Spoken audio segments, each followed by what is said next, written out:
और इस बीच रूस का यूक्रेन पर भीषण हमला हुआ है। एमएलआरएस से ओडेसा पर दागी गई है मिसाइल। पोर्ट सिटी को बनाया गया निशाना। रूसी आर्टिलरी ने यहां पर अपनी ताकत लगा दी। यूक्रेनी मोर्चे पर भारी तबाही की खबर सामने आ रही है।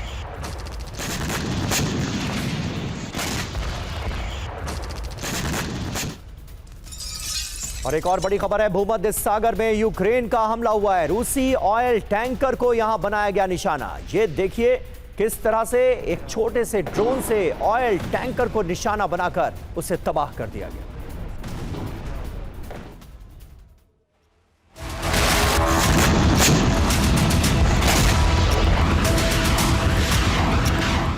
यूक्रेन को अब रूस के हमलों के साथ रूस के जासूसों से भी निपटना होगा। यूक्रेन के जासूस एयर डिफेंस को खराब कर रहे हैं, तो वहीं बेलारूस से यूक्रेन के कई प्रांत दहल रहे हैं।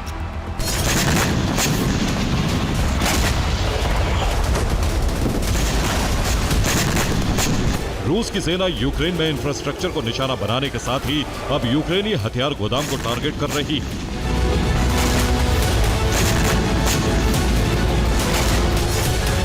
यूक्रेन, डिनिप्रो और खार्किव में रूस ने भीषण हमला किया। यह टारगेट सेना के ठिकाने नहीं बल्कि रिहायशी इलाके। रूस के हमले में कई इलाके तबाह हो गए, लोग बेघर हो गए और इमारतों में आग लग गई।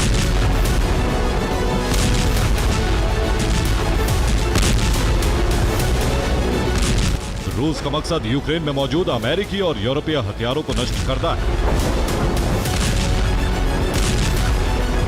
यही वजह है कि कीव समेत कई और इलाके इस वक्त प्राइम टारगेट बने हुए हैं।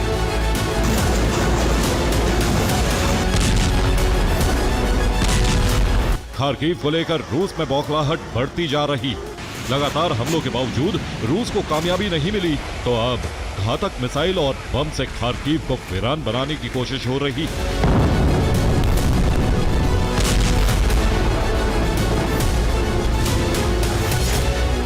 खार्किव में 4 इस्कंदर एम मिसाइल से हमला किया गया। काप सीरीज के ग्लाइड बम से हमले किए गए। ऑटो पार्ट्स मार्केट रूस के निशाने पर था।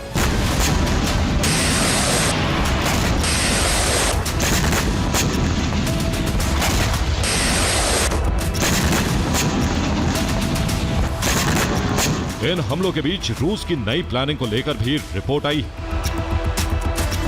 यूक्रेन को पता चला है कि रूस डोनेस्क को कब्जे में लेने के लिए जमीन से बड़े हमले की तैयारी में। फिलहाल 2 छोर पर रूस ने सैनिकों की तैनाती शुरू की। रिपोर्ट में क्या कुछ है आपको दिखाते हैं।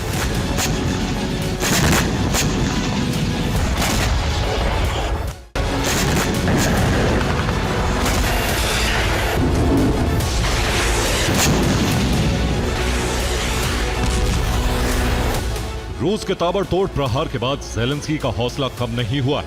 ज़ेलेंस्की ने रिहायशी इलाकों पर हमले का बदला लेने की धमकी दी।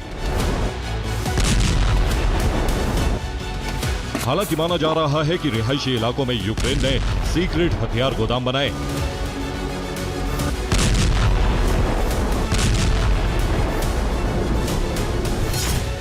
हथियार नष्ट करने के लिए रिहायशी इमारतों पर हमले हो रहे हैं। रूस की कोशिश है कि यूक्रेन के हथियारों का स्टॉक खत्म कर दिया जाए। यूरोप के हथियारों को खत्म करने का टारगेट भी रखा गया है। फिलहाल यूक्रेन के पास ड्रोन का इतना स्टॉक है कि यूक्रेन दूसरे देशों से ड्रोन की डील कर रहा है। ज़ेलेंस्की अब रूस से इंतकाम की योजना बना रहे हैं और माना जा रहा है कि रूस की कुछ और रिफाइनरी और गैस स्टेशन यूक्रेन का निशाना बनने वाली। Bureau report, TV9 Bharatvarsh.